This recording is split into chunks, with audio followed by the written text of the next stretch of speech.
रेवंत हिम्मत सिंह का आपने सिंगल हैंडेडली हमारे देश के खाने की स्टोरी बदल दी है। मिलावट से भरी फूड इंडस्ट्री में क्रांति लाने वाले फूड फार्मर आज बड़े बड़े फूड ब्रांड्स के अगेंस्ट लीगल बैटल्स लड़ रहे हैं ताकि इंडिया सिर्फ टेस्ट नहीं हेल्थ भी चूज करे। लीगल केसेस आपके लिए एक नॉर्मल चीज बन गए।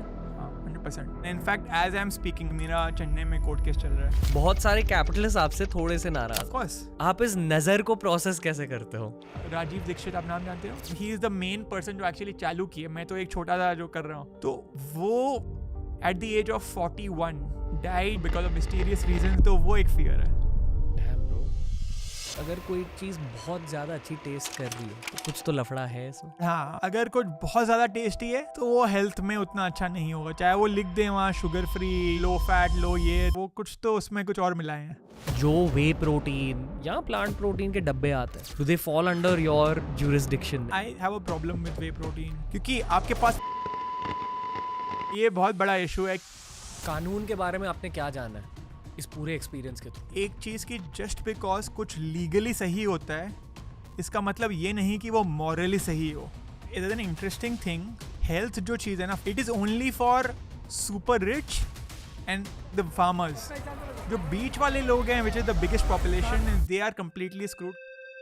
अगर आप हेल्थ मिनिस्टर होते वो क्या 5 चीजें हैं जो आप बदलते? दोस्तों, इस पॉडकास्ट पर जितने भी डॉक्टर्स आए हैं उन सभी ने ये कहा है कि प्रोसेस फूड से हमें दूर रहना चाहिए क्योंकि प्रोसेस फूड से हमारी बॉडी बिगड़ते जाती है। पर सच तो ये है कि हम सब प्रोसेस फूड से दूर नहीं रहने वाले। जो नूडल्स पैकेट से निकलते हैं, चिप्स, मिठाइयाँ, डिज़र्ट्स, बिस्किट, इनके बिना हम नहीं जीने वाले। ऐसे समय में फूड फार्मर जैसे कंटेंट क्रिएटर की सख्त ज़रूरत थी। अकेले ही इन्होंने भारत के ईटिंग हैबिट्स में एक बदलाव लाया। अकेले ही ये बड़े बड़े कंपनीज़ को टेक ऑन कर रहे हैं, बहुत कुछ कर रहे हैं भारत के कंज्यूमर्स के लिए। आज के पॉडकास्ट में हमने कुछ बेसिक डाइट की बातें करी है, फूड गाइडेंस की बातें करी है, पर मैंने इनकी असलियत जानने की कोशिश करी है कि जब एक इकलौता इंसान बड़े बड़े कंपनीज़ को टेक ऑन करने की कोशिश करता है तब कैसे लीगल सिचुएशंस का सामना करना होता है, किस तरह के लॉसूट्स होते हैं, कानून का सामना कैसे करते हैं। इस सब के दौरान ऐसी बातें हमने करी है फूड फार्मर के साथ। This is the reality of Revanth भाई, यानी कि food farmer, presented on TRS।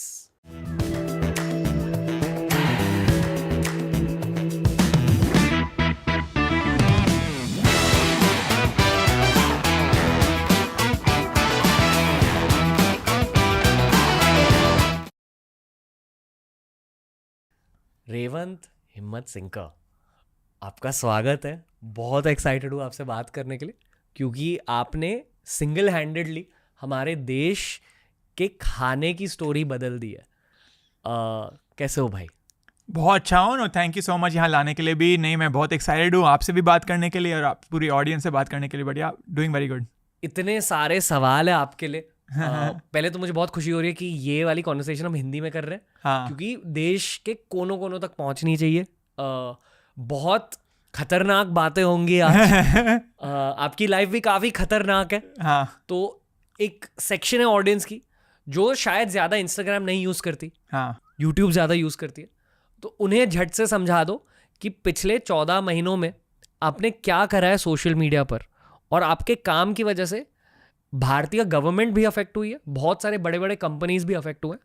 I genuinely feel कि इस पूरे कंटेंट क्रिएटर इन्फ्लुएंसर के सिस्टम में आप एक ऐसे इकलौते क्रिएटर हो जिन्होंने रियल वर्ल्ड चेंज लाई है हमारे देश में और बहुतों की लाइफ अफेक्ट करी है। तो congrats. Thank you so much. पर मुझे आपकी इंट्रोडक्शन नहीं देनी, आप खुद की इंट्रोडक्शन दीजिए उस ऑडियंस को। हाय, तो मैं फूड फार्मर हूँ और मैं खाने के बारे में बहुत बात करता हूँ, ट्राई करता हूँ अवेयरनेस रेज करने का कि हम क्या खा रहे हैं, क्या सही खा रहे हैं, गलत खा रहे हैं। तो मैं 13 साल के लिए यूएस में था। मैं यूएस छोड़ के आया इंडिया और मेरे सिर्फ 1000 फॉलोअर थे। तो मैं खाने के बारे में बहुत वीडियोस बनाया। मैं एक वीडियो बनाया था बॉर्नवीटा के ऊपर, और फिर जो भी हम खाते हैं, लेज़, च्यवनप्राश, जो भी हम खाते हैं उसके बारे में वीडियो बनाता हूँ। और दिखाता हूँ कि उससे असलियत क्या है। आगे में वो बहुत कुछ लिखते हैं लेकिन पीछे में बहुत अलग जो न्यूट्रिशन लेबल उसमें बहुत अलग स्टोरी होती है। तो मैं बहुत हैप्पी था कि बहुत लोग इसने सीरियसली लिया इसको लेके, और कुछ कंपनीज़ ने अपना शुगर का कंटेंट कम किया, कुछ कंपनीज़ ने अपने मार्केटिंग को बदला, और गवर्नमेंट ने भी बहुत एक्शन लिया है। सो उन्होंने भी कुछ कंपनीज़ को जैसे बॉर्नवीटा को बोल दिया कि आप अपने आप को हेल्थ ड्रिंक नहीं बुला सकते हो अब। बहुत हम्बली कहा है इन्होंने, पर एज अ कंटेंट क्रिएटर मैं ये कहना चाहूँगा कि जो काम इन्होंने किया ना, इन्हें हम्बल नहीं रहना चाहिए। पहले तो ये कहना चाहूँगा ऑडियंस को। दूसरी चीज़ आपको बताना चाहूँगा ऑडियंस के बारे में, हेल्थ पॉडकास्ट बहुत ज़्यादा चल रहा है आजकल। लोग हेल्थ के बारे में जान रहे हैं क्योंकि एक्चुअली हेल्थ प्रॉब्लम्स भी बढ़े हैं भारत में। हमें डायबिटीज़ कैपिटल कहा जाता है। हम दुनिया का एक ओबेसिटी कैपिटल भी बन रहे हैं, एज इन मोटापे का कैपिटल। बहुत सारे भारतीयों को कैंसर का सामना करना पड़ रहा है। लोगों ने डाइटिंग के बारे में थोड़ा बहुत सीख लिया इंटरनेट के थ्रू।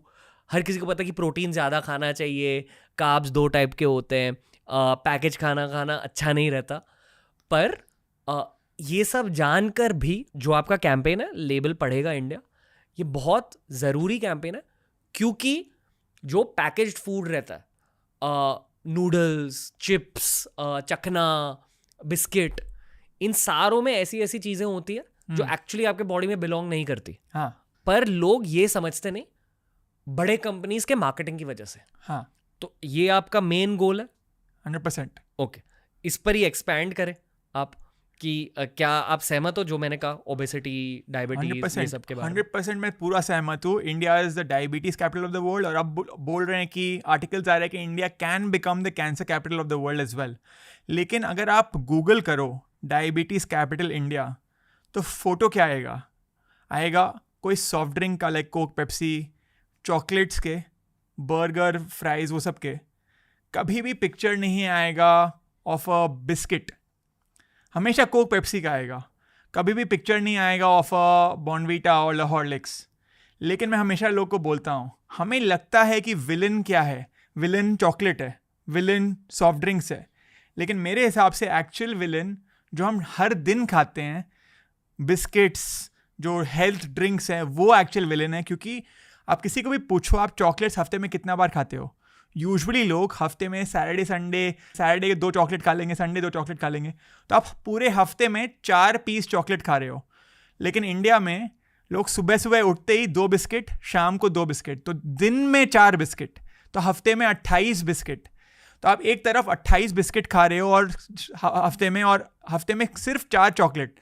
लेकिन आपको लग रहा है कि आपको चॉकलेट बीमार कर रहा है और चॉकलेट आपको मोटापा कर रहा है। नहीं, आपको एक्चुअली बिस्किट कर रहा है। बिस्किट और चॉकलेट दोनों में एक ही इंग्रेडिएंट्स होते हैं। आप कोई बिस्किट उठाओ, उसमें भी खाली 3 चीज़ होगा, शुगर, मैदा, पाम ऑयल। तो बिकॉज मार्केटिंग बिस्किट का इतना अच्छा होता है कि जी फॉर जीनियस, आटा, डाइजेस्टिव, तो लोग उसके पीछे पड़ जाते हैं। ये सेम चीज़ मैं बोलता हूँ हमेशा हेल्थ ड्रिंक्स को लेके। लोग कोका कोला और सब तो सिर्फ हफ्ते में 2 बार पीते हैं, अबाउट सैटरडे संडे पी लेंगे, 1 ग्लास सैटरडे, 1 ग्लास संडे। लेकिन सुबह सुबह उठते ही अपने बच्चे को लोग बॉर्नवीटा और हॉर्लिक्स ये सब ड्रिंक्स देते हैं, शाम को वापस देते हैं। तो दिन में 2 बार, हफ्ते में 14 बार। तो आप हफ्ते में 2 ग्लास कोक पी रहे हो और 14 ग्लास बॉर्नवीटा पी रहे हो, लेकिन आपको लग रहा है कि आप बीमार कोका कोला के कारण हो रहे हो। नहीं, आप जो ज़्यादा फ्रीक्वेंटली करते हैं आप उसके कारण हो रहे हो। और एक और डिफरेंस ये है कि एटलीस्ट जब हम कोका कोला पीते हैं, हम इवनिंग में पीते हैं, जब डिनर कर रहे हैं तब, तो एटलीस्ट हमारे पेट में ऑलरेडी कुछ है, खाली पेट नहीं है, तो ब्लड शुगर स्पाइक कम होगा। लेकिन बॉर्नवीटा जो है वो ड्रिंक्स जो है वो कैटेगरी के, मेरे को बॉर्नवीटा से पर्सनली कोई वो नहीं है थोड़ा बहुत बट वो खाली पेट हम पीते हैं तो ब्लड शुगर स्पाइक ज़्यादा तेज़ होता है। और हम 10 साल एवरी डे कर रहे हैं, like right from the age of 5 to the age of 15-16। So आदत लग जाती है शुगर का। और जब आप 30s, 40s, 50s हो गए, आपको हर दिन शुगर की क्रेविंग होगी और आपको लगेगा अरे मेरे को शुगर की क्रेविंग क्यों हो रही है। आपकी गलती नहीं है, गलती है कि आप बचपन से वही खाते आ रहे हो। तो ये एक है कि मेरे हिसाब से अब आप गूगल करो, गूगल में सबसे नंबर 1 सर्च में आप ओबेसिटी गूगल करो इंडिया, तो सर्च में सबसे पहला रिजल्ट मेरे हिसाब से बिस्किट होना चाहिए और ये हेल्थ ड्रिंक्स होना चाहिए। कहाँ से शुरुआत करें? जो आपने कहा कि एक लेबल पर अगर शुगर, मैदा और पाम ऑयल होगा, वो जहरीला फूड प्रोडक्ट है आपके अकॉर्डिंग? जहरीला बहुत स्ट्रॉन्ग वर्ड है. जहरीला मतलब poisonous, that is a very very strong word. I would say unhealthy product है. एंड स्पेशली अगर आप बहुत फ्रीक्वेंटली खाओगे, जो हम लोग सब फ्रीक्वेंटली खाते हैं, हर एक भारतीय ये सब बहुत फ्रीक्वेंटली खाता है, तब वो डैमेजिंग हो सकता है. क्योंकि आप अगर हर दिन खाली यही खा रहे हो day in and day out, तो तब डैमेजिंग है. अगर आप again once in a while खाओ तो कोई प्रॉब्लम नहीं है. मैं कभी भी नहीं बोल रहा हूँ कि बिस्किट मत छुओ या ये सब मत छुओ.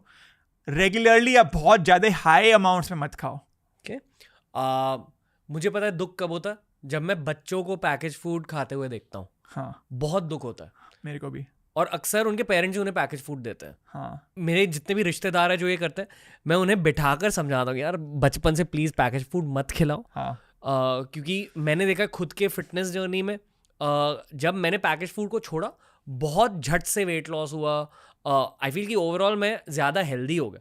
हाँ. मैं उन गिने चुने भारतीयों में से हूँ जो ऑलमोस्ट कुछ पैकेज फूड नहीं खाता, और मेरी बॉडी, मेरे एनर्जी लेवल्स बहुत अच्छे फील हो रहे हैं अब at this stage of life. But obviously ये एक जर्नी होती है. हाँ. स्पेसिफिकली भारतीय बच्चों के लिए आपके अकॉर्डिंग पेरेंट्स को क्या करना चाहिए?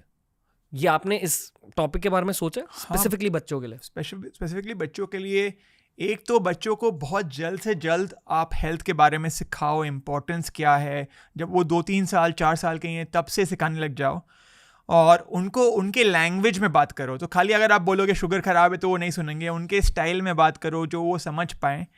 और एक तो पेरेंट्स के लिए और एक पूरे इंडिया के लिए, एक तो मैं सेलिब्रिटी इंडोर्समेंट्स, इसका बहुत बड़ा रीज़न होते हैं कि सेलिब्रिटीज़ लोग कुछ प्रमोट करते हैं, इन्फ्लुएंसर्स भी कुछ प्रमोट करते हैं, जो kids look up to them. बच्चे look up to celebrities, cricketers, actors. मैं भी खुद बड़े बड़े क्रिकेटर्स को देखता था पेप्सी पीते हुए, और मैंने कहा चलो ये तो ठीक है. तो आई थिंक इन्फ्लुएंसर्स और सेलिब्रिटीज़ को भी थोड़ा और रिस्पॉन्सिबल होना चाहिए. एंड मैं हमेशा एक चीज़ बोलता हूँ बच्चे को, don't look eight who is endorsing the product, look at what is inside the product. बहुत बार जो लोग बेचते हैं उनके 8 पैक 10 पैक रहते हैं, लेकिन वो कभी खुद नहीं छूते हैं. वो पान मसाला प्रमोट करते हैं, लेकिन कभी वो खुद नहीं खाते हैं. उनके टीथ इतना क्लीन नहीं होते अगर वो ये सब करते हैं. तो वो एक चीज़ है कि सेलिब्रिटी इंडोर्समेंट के पीछे मत भागो. पेरेंट्स को भी ये एक ओवरऑल बोलूँगा कि प्रॉब्लम है. मैं मार्केटिंग में बहुत काम किया हूँ. मैं यूएस में था, मैं कंसल्टेंट था बहुत बड़े कंपनी के लिए. तो मैं जो फूड ब्रांड्स को कंसल्ट करता था on the other hand. So problem है ना, वहाँ पर बहुत स्मार्ट लोग रहते हैं. IIM, ISB, IIT, Ivy league students, Wharton, Harvard, सब स्टूडेंट्स मार्केटिंग में काम करते हैं. और उनका एक ही ऑब्जेक्टिव है, प्रॉब्लम स्टेटमेंट है, हम एक 5 या 6 या 8 साल के बच्चे को ये चिप्स का पैकेट कैसे खरीदवाएं. और आप इमेजिन करिए, एक रूम में 10 IIT IIM वाले लोग हैं और दूसरे तरफ एक 8 साल का बच्चा. वो 8 साल का बच्चा कैसे सकेगा? एंड ये 10 लोग IIM वाले लोग या आईवी लीग वाले लोग के पास मार्केटिंग बजट भी बहुत है, 5, 6, 10 करोड़, 15, 20 करोड़ है. सो दैट इज़ दी फाइट. तो वो उसके लिए डिफरेंट स्ट्रैटेजीज यूज़ करते हैं. कभी टॉयज़ यूज़ कर लेंगे कि किंडर जॉय में खिलौना डाल देंगे. बर्गर वाले रेस्टोरेंट्स भी खिलौना डाल देते हैं. तो हैप्पी मील बोल के ये वो, तो उन लोग बहुत अलग अलग स्ट्रैटेजीज यूज़ करते हैं बच्चे लोग को इन्फ्लुएंस करने के लिए. तो पेरेंट्स लोग को बोलूँगा, आपका क्वेश्चन आंसर फाइनली कर रहा हूँ, कि अपने बच्चे को सिखाओ कैसे मार्केटिंग गिमिक्स होते हैं, कैसे वो सेलिब्रिटीज़ को ला के आपको ब्रेन वॉश करते हैं. तो वो सिखाओ अपने बच्चों को, हेल्थ के इंपॉर्टेंस सिखाओ. और थोड़ा बहुत रियलिस्टिक भी हो कि आप पूरा अवॉइड नहीं कर सकते. आप अगर बहुत ज़्यादा करोगे, स्ट्रिक्ट हो जाओगे, तो वो बच्चा रिबेल करेगा. तो थोड़ा बहुत आपको रियलिस्टिक भी होना होगा.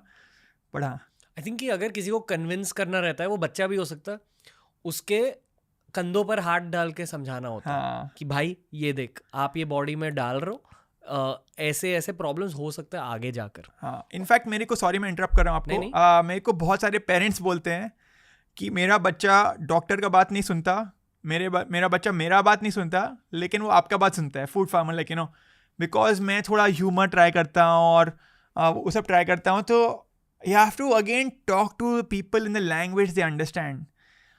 तो बाकी सब जो डॉक्टर और कुछ लोग होते हैं वो बहुत टेक्निकल भाषा में बात करते हैं. मैं हमेशा सिंप्लीफाई करना चाहता हूँ. अगेन, जब आप इमेजिन करो, जब आप 6 साल के थे और आपको कोई वीडियो में कोई डॉक्टर या कोई बोलेगा अरे शुगर ख़राब है, आप नहीं सुनते. अगर आपको कोई बहुत बड़ा कोई प्रोफेसर या टीचर बोलता कि कोक मत छो, आप नहीं सुनते, आप रिबेल करते। पर अगर सचिन तेंदुलकर कहते हाँ, तब सुन लेते। तो उससे लिए आई फील कि specially celebrities and influencers have a very very big responsibility. And मैं खुद भी with time I am going to start a campaign which is like a public figure responsibility campaign, कि अगर आप एक पब्लिक फिगर हो, एक डॉक्यूमेंट में ट्राई कराऊंगा सब लोग से साइन कराने का, एक ग्रुप एफर्ट, कि ओनली प्रमोट दोज प्रोडक्ट्स जो आप खुद खा सकते हो या आप यू डोंट माइंड कंज्यूमिंग और you don't mind giving to your family, तभी वो प्रोडक्ट प्रमोट करो। पैसा भी बहुत है, अगर आप सही प्रोडक्ट्स भी प्रमोट करोगे थोड़ा कम होगा, लेकिन बहुत है। एंड आई ऑल्सो फील कि अब पूरे एडवर्टीजमेंट इंडस्ट्री ट्रस्ट के टुवर्ड्स जाएगी। अभी तक है कि हाँ पॉपुलर है तो पैसा दे दो, बट आई थिंक थोड़ा टाइम में the next shift will be कि we want trustworthy people to advertise the products. आपने थोड़ी देर पहले फाइटिंग के बारे में कुछ कहा, आपके साथ फाइटिंग के बारे में बात करना चाहूँगा। हाँ ऑफ कोर्स। आप इतने बड़े बड़े कंपनीज को टेक ऑन कर रहे हो, हाँ, लीगल केसेस आपके लिए एक नॉर्मल चीज़ बन गया। हाँ 100%। ये बड़े बड़े कंपनीज करोड़ों के साथ आ रहे हैं। हाँ आप 30 साल के हो, हाँ, लाइक 32 अर्ली 30s में। हाँ, मैथमेटिकली स्पीकिंग आप नहीं compete कर पाओगे करोड़ों के साथ, अनलेस मेरे पास करोड़ों लोग सपोर्ट करें। नायक फिल्म देखी है आपने? हाँ, जहाँ अनिल कपूर को अमरीश मेरे को पुरी- कमेंट्स में बहुत लोग लिखते हैं नेक्स्ट नायक एंड ये वो, बट हाँ नायक जैसी फीलिंग आती है आपको? कभी कभी आती है, क्योंकि वैसा ही माहौल बन गया, टू बी वेरी ऑनेस्ट। आप झूठी मार्केटिंग की सच्चाई शेयर कर रहे हो दुनिया के साथ। हाँ, अगले दिन वही बड़े ब्रांड्स आपके पास आकर आपको एक सो कॉल्ड वार्निंग दे देते हैं, जिसे हम लीगल नोटिस कहते हैं। हाँ। वार्निंग ही होती है। हाँ, बेसिकली ये कह रहे हैं कि अगर आपने वीडियो नहीं हटाया और अपॉलजी नहीं करी तो फिर कल कोर्ट आ जाओ, वो भी एक दूसरे शहर में। हाँ, और वो भी आपके पास 24 आवर्स है रिस्पॉन्ड करने के लिए। आपकी एक बहुत कल्ट फॉलोइंग है। हाँ। मतलब लोग आपके लिए मरते हैं जेन्युइनली। तो आप ये कह रहे हो इसी कल्ट फॉलोइंग की वजह से आप बच रहे हो इन कोर्ट केसेस से इफेक्टिवली, पर आपको कोर्ट में जाकर लड़ना पड़ता है। लॉयर्स के साथ आप गए हो? हाँ, तो out of 6 legal notice 2 bar court case और वो सब हुआ, और इसमें मेरा भी थोड़ा हाथ था कि मैंने वीडियो नहीं हटाया था। उन्होंने बोला वीडियो हटाने में नहीं हटाया, और मैं थोड़ा लड़ा और ये सब किया, तो इसीलिए वो कोर्ट तक गया। बट क्या होता है ना, फिर वो हो जाते हैं, कभी कभी हो जाता है कि इज़ इट वर्थ इट, वो एफर्ट और वो जो चीज़ है मैं मुझे डिस्ट्रैक्ट करती है। बट मैं बहुत कॉन्फिडेंट हूँ कि मैं राइट हूँ। आप यही इमेजिन करो, अगर मैं वो सेम वीडियो में उनका तारीफ़ करता, तब वो मेरे को नहीं भेजते लीगल नोटिस। और ये सेम प्रोडक्ट्स का हज़ारों रिव्यूज़ है अमेज़ॉन में, तो मैं भी तो टेक्निकली खाली रिव्यू कर रहा हूँ प्रोडक्ट को टेक्निकली। तो अगर अमेज़ॉन में हज़ारों रिव्यू है और कोई अमेज़ॉन में एक 1 स्टार रेटिंग दे सकता है, तो थोड़ी ना कंपनी उसको लीगल नोटिस भेजेगी, अरे आप 1 स्टार क्यों दिए। मैं भी टेक्निकली वही कर रहा हूँ, मैं आपको बोल रहा हूँ कि 1 स्टार है ये प्रोडक्ट ख़राब है। और अगर अनुपमा चोपड़ा या राजीव मसंद एक मूवी को रिव्यू कर सकते हैं, तो मैं एक फूड को रिव्यू क्यों नहीं कर सकता हूँ? कोई भी ग्राउंड्स नहीं है उनका टुवर्ड्स दिस। वो खाली मैनिपुलेट करते हैं, थोड़ा टेक्निकलिटीज़ में घुस के अपने आप को बोलते हैं कि हम सही हैं। वो बोलते हैं हम FSSAI है कि सब नॉर्म्स को फॉलो कर रहे हैं। मैं थोड़ी ना बोला आप नॉर्म्स को फॉलो नहीं कर रहे हो। लीगली प्रूफ करना है, वो टेक्निकली आप लूप होल्स ढूंढ सकते हो हर एक लॉ में और अपने आप को प्रूफ कर दो कि हाँ मैं सही हूँ। कानून के बारे में आपने क्या जाना है इस पूरे एक्सपीरियंस के थ्रू? कि एक चीज़ की जस्ट बिकॉज कुछ लीगली सही होता है, इसका मतलब ये नहीं कि वो मॉरली सही हो। लीगली सही होना और मॉरली सही होना बहुत अलग चीज़ है, क्योंकि आप लीगली सही चीज़ में बहुत लूप होल्स ढूंढ सकते हो। और लॉज भी होता है, वो धीरे धीरे इवॉल्व होता है। जो 100 साल पहले सही था अब वो गलत है, और जो 100 साल बाद भी हम इवॉल्व करते हैं मॉरली। हमारे circle of morality keeps increasing with time. अब हम अलग अलग थिंग्स के बारे में कॉन्शियस हो गए हैं कि एनिमल्स के बारे में भी हमें कॉन्शियस होना चाहिए, विमेन के बारे में भी होना चाहिए। 100 साल पहले उतना नहीं था। तो लीगली अपने आप को वो प्रूफ कर सकते हो, और मैं सीखा हूँ कि कैसे कंपनीज लीगल यूज़ करके अपने आप को जस्टिफाई कर लेते हैं।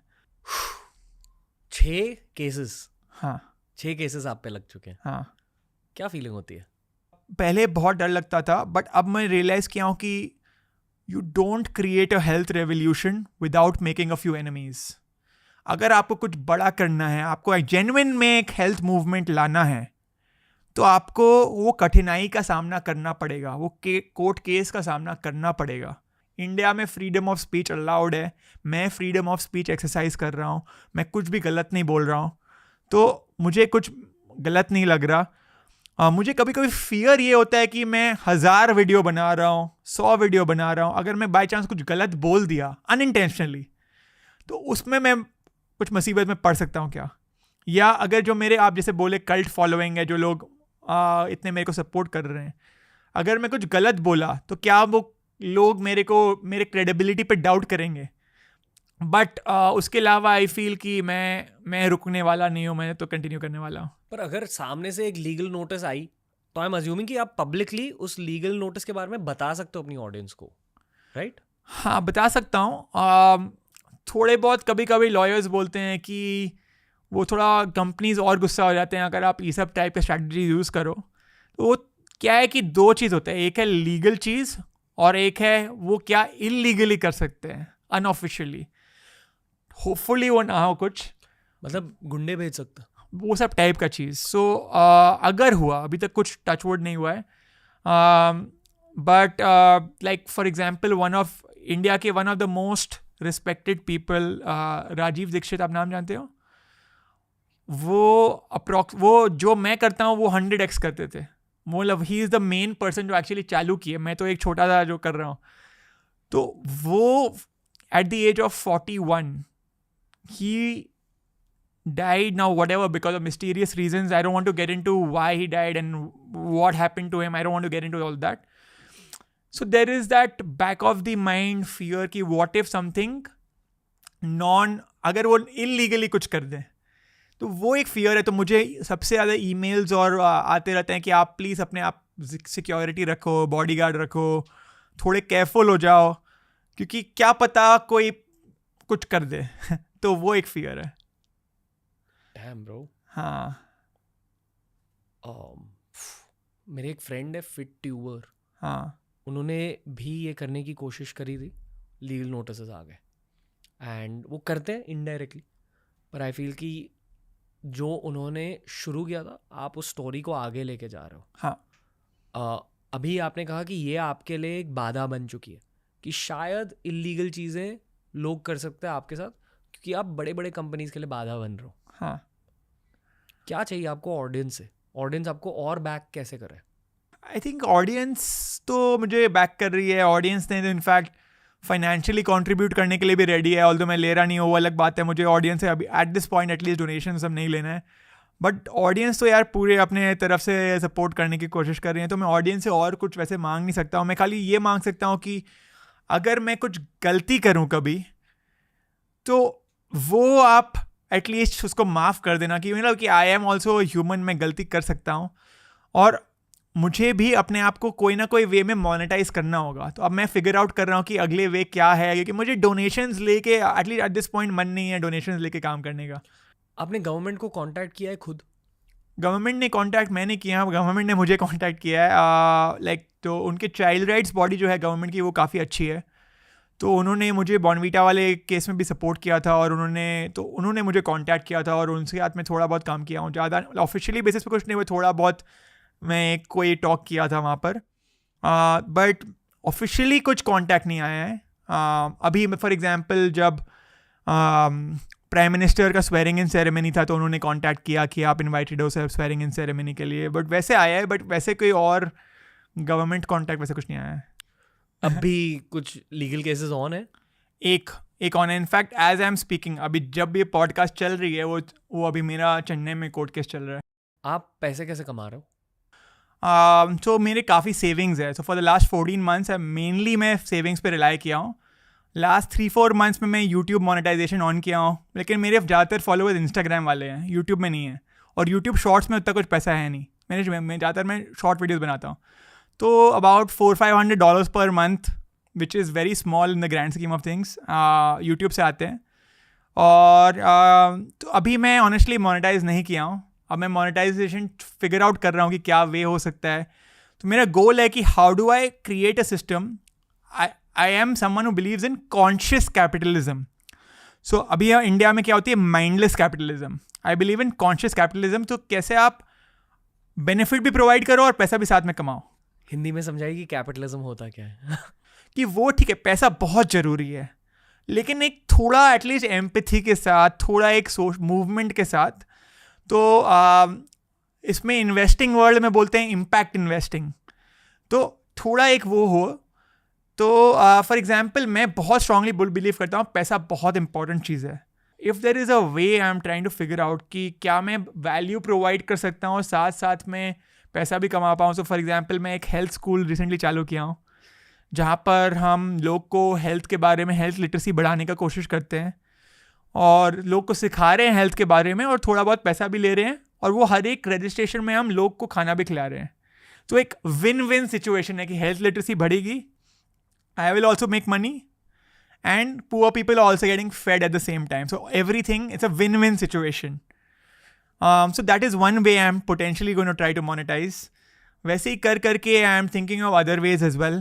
मुझे हर दिन, मैं मजाक नहीं कर रहा हूँ, हर हफ्ते बहुत सारे ऑफर्स आते हैं. खुद का एक क्लीन लेबल पैकेज फूड चालू करो जिसमें लाइक कुछ भी गलत ना हो. मतलब आप खुद का मॉर्निंग ड्रिंक बना रहे हो, मॉर्निंग ड्रिंक हाँ for example, but clean. I don't no वो करना चाहिए या नहीं. मेरे लिए भी एक रिस्क है कि लोग मेरे को बोलेंगे अरे ये पहले आया था पैकेज फूड के बारे में, अब खुद पैकेज फूड बात बेचने लग गया. बट द आइडिया इज़ कि लोग हमेशा ऑल्टरनेटिव्स मांगते हैं मुझसे कि अरे मैं ये नहीं खाऊँ तो क्या खाऊँ. So should I give an alternative, should I make a healthier alternative. तो मेरे को फियर है कि वो करूँगा तो क्या वो कमर्शियल हो जाएगा बहुत या नहीं, तो वो फिगर आउट कर रहा हूँ. कुछ ऐसे ब्रांड ने रीच आउट किया जिसने पहले आपको लीगल नोटिस भेजी थी और अब कह रहा है कि भाई चलो साथ में काम करता है? नहीं, वैसे नहीं चालू किया. उन्होंने वो नहीं किया था, लेकिन मुझे एक ब्रांड जिसने मुझे लीगल नोटिस भेजा, उन्होंने रीच आउट किया कि मेरे प्रोडक्ट को प्रमोट करो. सो आई एम लाइक क्या मजाक कर रहे हो कि एक तरफ आप मुझे लीगल नोटिस भेज रहे हो, दूसरी तरफ बोल रहे हो कि मेरा दूसरे प्रोडक्ट को प्रमोट करो. तो वो एक मुझे इंटरेस्टिंग था. ऑब्वियसली मैं किया नहीं, बट वो एक काफ़ी इंटरेस्टिंग चीज़ था. जब आपने जस्ट शुरुआत करी थी ना, आई थिंक जब ये आपका केस और ये पूरी सिचुएशन चल रही थी तब की बात है. हाँ, मैं कहीं बैंगलोर में था, मेरे कुछ बिजनेसमैन फ्रेंड्स के साथ. उन्होंने पूछा कि कंटेंट क्रिएशन की दुनिया में क्या चल रहा है. तो मैंने उन्हें आपके बारे में बताया कि ये हो रहा है और इसे डी इन्फ्लुएंसिंग कह रहे हैं. आपको ये शब्द कैसा लगता है? पहले ये सवाल एक. उनकी रिएक्शन है, वो सारे बिजनेस ओनर्स है D2C प्रोडक्ट्स वाले, वो फूड स्पेस में कुछ नहीं कर रहे, कुछ और कर रहे हैं. पर वो ऑलमोस्ट आपसे ऑन सम लेवल नाराज थे. I am sure you are aware of this. बहुत सारे कैपिटलिस्ट आपसे थोड़े से नाराज, of course, right? Of course. आप इस नज़र को प्रोसेस कैसे करते हो? नहीं यार, तो अगर लाइक वो एक लाइन है ना गुरु का, जब लोग तुम्हारी बुराई करे तो समझो तरक्की कर रहे हो. तो अगर आप कुछ लोग को गुस्सा नहीं करा रहे हो तो आप कुछ गलत कर रहे हो. You are playing it too safe. आप सबको खाली मतलब न्यूट्रल बहुत ज़्यादा हो गए तो आप कुछ गलत कर रहे हो. तो आई am not, that's a part of the process. अगर मैं क्रिटिसाइज करूँगा तो ऑब्वियसली वो गुस्सा होगा. That is a part of it. But I am also fortunate कि इन स्पाइट ऑफ दिस मुझे बहुत सपोर्ट मिलती है. फूड के स्पेस में इतने लोग मुझे सपोर्ट करते हैं. बड़े से बड़े इंडस्ट्रियलिस्ट यूजुअली उन लोग शाय अवे करते हैं, अरे ये सब लोग से दूर रहो. पहले मुझे इन्फ्लुएंसर लोग भी मेरे से दूर रहते थे कि उनको लगता था अरे फूड फार्मर से एसोसिएट होंगे तो मेरा ब्रांड डील चला जाएगा. अब सब इन्फ्लुएंसर भी मुझे सपोर्ट करते हैं. ओके. उसी मीटिंग में किसी ने कहा था कि ये ना उनका करियर सिर्फ 2 साल लंबा है. अच्छा ना, आपके बारे में बता रहे थे कि शायद इनका करियर सिर्फ 2 साल लंबा है. तो मैंने कहा कि नहीं, आई डोंट थिंक सो, क्योंकि ये एडुकेटेड है और इन्होंने ऑलरेडी करियर स्विच करी है, मतलब गट्स है. एंड आई फील कि कंटेंट क्रिएशन में ना गट्स चाहिए रहते हैं और री इन्वेंशन की कैपेबिलिटी चाहिए रहती है. आपसे पूछना चाहूँगा कि अगले 5 और 10 सालों के लिए आपने क्या सोचा खुद के लिए? My life's goal in one line, if I were to summarize, is in order to do the most good you can do, you have to solve the biggest problems in the world. तो मैं ये research भी किया हूँ और पढ़ा हूँ इसके बारे में कि what are the biggest problems in the world. तो 4 प्रॉब्लम मुझे आए. एक है हेल्थ, जिसके बारे में बहुत बात करता हूँ, extreme poverty, climate change and animal cruelty. ये 4 प्रॉब्लम जितना मैं रिसर्च किया हूँ are the 4 biggest problems in the world. तो अभी मैं हेल्थ के बारे में बात कर रहा हूँ क्योंकि मैं हेल्थ में मेरा नॉलेज भी है और मेरे को पता है वो सॉल्व कैसे करते हैं. मुझे एक्सट्रीम पॉवर्टी सॉल्व करना नहीं आता, मुझे क्लाइमेट चेंज सॉल्व करना नहीं आता, एयर पोल्यूशन कैसे कम होता है मुझे नहीं पता, एनिमल क्रूअल्टी थोड़ा बहुत पता है बट मेरा एट दिस पॉइंट मेरे पास करेज नहीं है. आई थिंक 10 years later, सो आप 5-10 years के बारे में बात किए, अभी next 5 to 10 years I think I will focus, specially next 5 years I will focus a lot on health literacy में बहुत फोकस करूँगा. लेकिन मेरा लॉन्गर टर्म गोल है, hopefully as I monetize and if I'm like, you know, थोड़ा financially stable and थोड़ा like feeling good, I want to try to see if I can do something in extreme poverty and in animal cruelty as well. Let's see. Respect. बहुत कम लोग ऐसे सोचते हैं. लोग बहुत बोलते हैं, आप जैसे लोग कम हैं जो एक्चुअली एक्शंस ले रहे हैं. So I genuinely feel that if you are upper middle class and above, which I am, your very big goal should be to try to help out people. और ये मैं बहुत strongly believe करता हूँ. And I feel अगर आपको बहुत strongly value create करना है, you have to think beyond your family. The greatest people in the world are those who are able to prioritize the society before their family. And तो वो एक strong है. And इसके बारे में मेरे बहुत strong thoughts हैं and बहुत सारे thoughts हैं. I can keep going on and on. हाँ. Hypothetical question. हाँ. ठीक है. अगर आप हेल्थ मिनिस्टर होते, कौन सी 3 चीज़ें हैं जो आप बदलते हमारे देश के लिए? सबसे पहले हेल्थ को स्कूल करिकुलम में लाता. तो मैं एजुकेशन मिनिस्टर को कॉल करता अगर मैं हेल्थ मिनिस्टर हूँ और बोलो कि आप स्कूल में इंटीग्रेशन पढ़ते हैं, डिफ्रेंसिएशन पढ़ते हैं, हिस्ट्री पढ़ते हैं, ज्योग्राफी पढ़ते हैं, हेल्थ के बारे में क्यों नहीं पढ़ते? तो हेल्थ को स्कूल में लाता. नंबर 1 बहुत इंपॉर्टेंट चीज़ है. हम डायबिटीज़ कैपिटल शायद ना होते अगर हम स्कूल में क्लास 1 से क्लास 10 या क्लास 12 तक हेल्थ के बारे में हर दिन पढ़ते कि कैलोरी क्या होता है, प्रोटीन क्या होता है, सही खाना कैसे खाते हैं, फिटनेस क्या होती है. नंबर 1 हेल्थ को स्कूल करिकुलम. नंबर 2 आजकल क्या है, मैं पैकेज फूड के बारे में बहुत बात करता हूँ. पैकेज्ड फूड, हर एक पैकेज्ड फूड न्यूट्रिशन मैं बोलता हूँ लेबल पढ़ो. हर एक लेबल इंग्लिश में होती है. Less than 10-15% of India English जानती है. तो हर एक लेबल इंग्लिश में, तो एक और वो फॉन्ट 3 फॉन्ट 5 बहुत टाइनी फॉन्ट में लिखते हैं कि क्या है उसमें. तो मैं क्या करता, इन्फोर्स करता कि एक QR कोड सामने में डालो और QR कोड हर एक पैकेज फूड में, और आप स्कैन करो तो वो 15 लैंग्वेज के ऑप्शन आ जाएंगे और फिर वो स्कैन कर लेंगे कि हिंदी, मराठी, जो भी आपका लैंग्वेज है, तो वो न्यूट्रिशन लेबल आपके लैंग्वेज में आ जाएगा. तो ये बहुत ईजिली डूएबल है. इनफैक्ट ये मैं एट अ पेट प्रोजेक्ट भी खुद भी ट्राई कर रहा हूँ काम करने का, कि गवर्नमेंट का सपोर्ट भी नहीं चाहिए और ये खुद हो पाए. थर्ड होता कि मैं फ्रंट ऑफ पैकेज लेबलिंग में बहुत काम करता, कि आप फ्रंट ऑफ पैकेज लेबलिंग में इसको एक्यूरेट बनाने का कोशिश करता. फॉर एग्जाम्पल अभी फ्रंट ऑफ पैकेज में कुछ भी लिख देते हैं कि टॉलर, स्ट्रॉन्गर, शार्पर, तन की शक्ति, डाइट, ये वो कुछ भी लिख देते हैं. तो मैं करता कि फ्रंट ऑफ पैकेज में आपको सही चीज़ लिखना होगा, क्योंकि लोग ज़्यादातर बैक ऑफ पैकेज नहीं पढ़ते.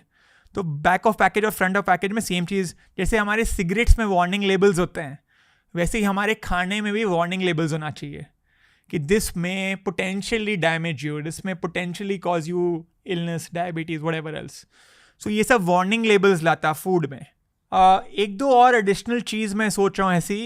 एक है कि लोग को अवेयर करता कि खाना बनता कैसे है. लाइक अगर कोई पॉसिबल हो फार्म विजिट कराने का, तो अर्बन एरियाज़ में अगर लोग को फार्म विजिट्स करा पाते कि खाना उगता कैसे है, लोग को पता होना चाहिए कि कितना टाइम लगता है वो एक चीज़ जो आप खा रहे हो, तो आप फूड वेस्ट करने में भी आप 2 बार सोचते. फिर ओके, सब्जियों के बारे में थोड़ा सा बात करें. हाँ. मतलब जो सब्जी मंडी होती है एक शहर में एंड स्मॉल टाउन में, मान लो आप किसी Tier 2 शहर में गए हो, Tier 1 की सब्जियां और Tier 2 की सब्जियां अलग होती है आपके अकॉर्डिंग? हाँ. मतलब अगर आप मुंबई और दिल्ली में भी गए, दिल्ली की सब्जियां ज़्यादा टेस्टी होती है, ये पता नहीं क्यों. अग्रीड. हाँ. और जैसे जैसे आप गांव की तरफ जाते हो, वहाँ सब्जियां और भी ज़्यादा टेस्टी बन जाती. हाँ. तो कुछ तो हो रहा है शहर वाली सब्जी में. तो सब्जी मंडी की असलियत क्या है, क्या हो रहा है आपके अकॉर्डिंग? सो एक लाइन है, eat regional, eat seasonal and eat variety. So eat regional, eat local. इसका मतलब है कि आपके जो गाँव, आपके अराउंड जो ग्रो कर रहा है, आप वही खाओ. क्यों? क्योंकि अगर कुछ बहुत दूर से आ रहा है उसमें पेस्टिसाइड ज़्यादा है. सो द एडवांटेज आप बोले जो गाँव में आप खाओ तो ज़्यादा टेस्टी है, ज़्यादा बेटर है, वो क्योंकि वो हज़ारों किलोमीटर ट्रैवल होके नहीं आ रहा है, वो वहीं पर जहाँ ग्रो हुआ वहीं हो रहा है, तो उसमें पेस्टिसाइड्स कम है, उसमें प्रेजर्वेटिव्स कम है.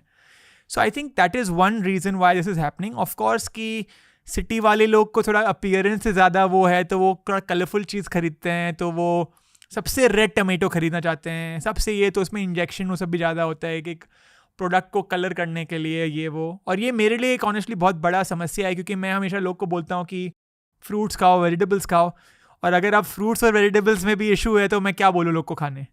बड़े बड़े शहरों में ना अभी direct farm to table services start हो रहे हैं. हाँ मतलब शहर में ही लोग एक लोकल ग्रीन हाउस बना रहे हैं, हाँ. जहाँ चीज़ों को उगा रहे हैं और शहर में ही बेच रहे हैं. पर ये अमीरों के लिए एक प्रोडक्ट है ऑनेस्टली. हाँ. बहुत महंगे होते सो हैं. It is an interesting thing. Health जो चीज़ है ना, fruits and vegetables specially, it is only for super rich and एकदम farm, like on the extreme side, like the poor, not poor but like the farmers. जो middle class है उनके लिए health में कुछ है ही नहीं, क्योंकि जो फार्मर्स हैं वो उनको क्लीन फूड मिल रहा है, क्योंकि वो वही ग्रो कर रहे हैं, उनके अराउंडिंग मिल रहा है. और जो सुपर रिच है वो भी अपना जुगाड़ कर लिए हैं, वो फार्म से डायरेक्टली करा रहे हैं, अपने खुद फार्मर एक कोई प्लॉट ले लिए हैं, अपने आप को फार्मर बुला के, ये वो टैक्स बचाने के लिए. बट तो वो खुद भी अपना सोर्स कर लिया, ऑर्गेनिक ये वो. जो बीच वाले लोग हैं, which is the biggest population, they are completely screwed कि वो क्या खाएं. तो वो एक बहुत बड़ा समस्या है. ये बदलेगा भारत में बहुत धीरे, मतलब तेज़ से बदलेगा भी, तो वो चेंज पूरा आने में बहुत मुश्किल है, क्योंकि इंडिया जितना ही हम बोलें बहुत प्राइस सेंसिटिव कंट्री भी है, तो बहुत मुश्किल है कि सब कुछ क्लीन होना, 1 सेकंड में क्लीन होना. पैकेज फूड में भी मैं जो क्रिटिसाइज़ करता हूँ, 10 रुपये में हम प्रोडक्ट खरीदते हैं, उनका कॉस्ट प्राइस 1-1.5 रुपया होता है.